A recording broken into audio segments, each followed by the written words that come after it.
are in line for Iron Dragon. There's Rougarou up there. And there are the support beams for the Spike for Top Thrill 2.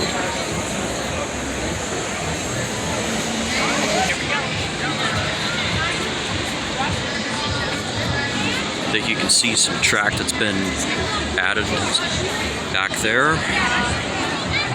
This is so fun to watch.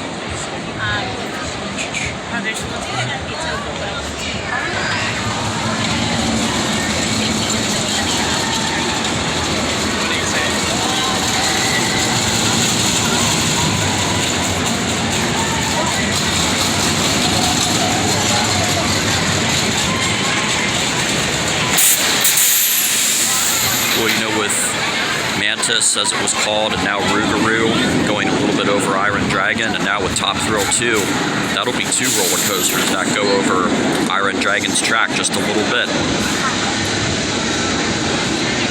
Keep you updated as the support beams get higher and higher. Thank you.